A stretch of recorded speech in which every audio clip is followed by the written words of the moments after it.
Le Centre d'action bénévole du Grand Châteauguay propose des cafés-rencontres visant à permettre aux aidants naturels de se rencontrer et d'échanger entre eux. Pour approfondir le sujet, j'ai rencontré Mme Joanne Reed, qui est intervenante auprès des aidants naturels. Alors, Joanne, j'aimerais que tu nous expliques un peu le concept des cafés-rencontres au Centre d'action bénévole de Châteauguay, d'où ça partit et puis comment ça fonctionne, comment on s'inscrit, de quoi on parle, un peu tout ça, un portrait général. Un café-rencontre, c'est une réunion avec des aidants naturels. À chaque café-rencontre, on a un thème dont on discute. On a plusieurs thèmes comme les deuils blancs, la culpabilité, l'estime de soi.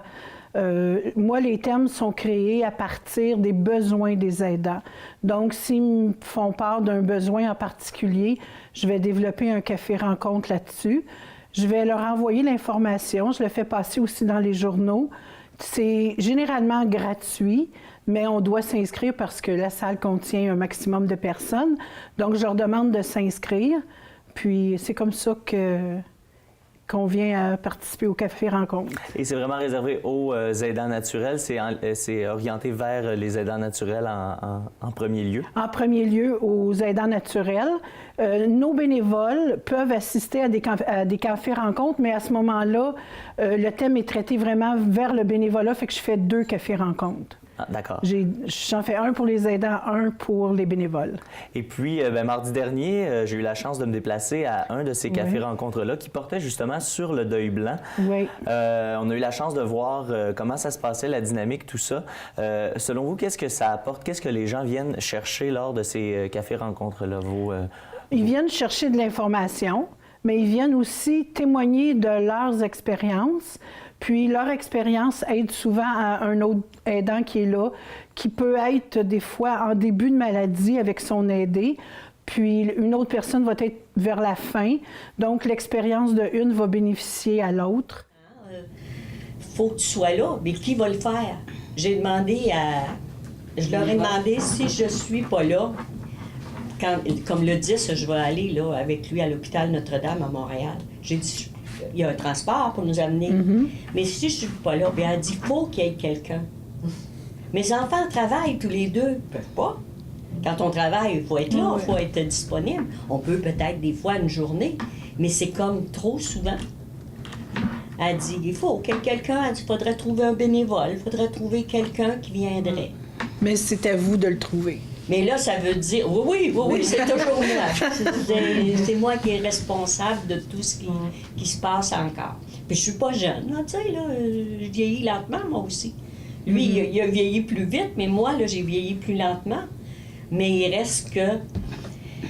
Et pour y avoir été, donc, comme je le disais, on sent vraiment que ça libère. Il y a un côté libérateur énormément pour les gens qui peuvent s'exprimer à propos d'un sujet qui n'est pas toujours facile. Et ce qui m'a beaucoup frappé, c'est la possibilité de donner l'option à ces gens-là de s'exprimer tout simplement, ce qui n'est pas un automatisme, puisque certains, on perd le contact un peu avec son entourage quand on est un aidant naturel. On perd le contact ou des fois, on n'a pas nécessairement le goût d'en parler avec ses enfants.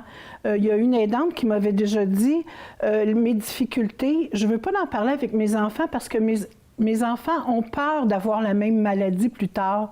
Donc, si je leur parle que leur père qui a le Parkinson a tel problème, eux, ça les...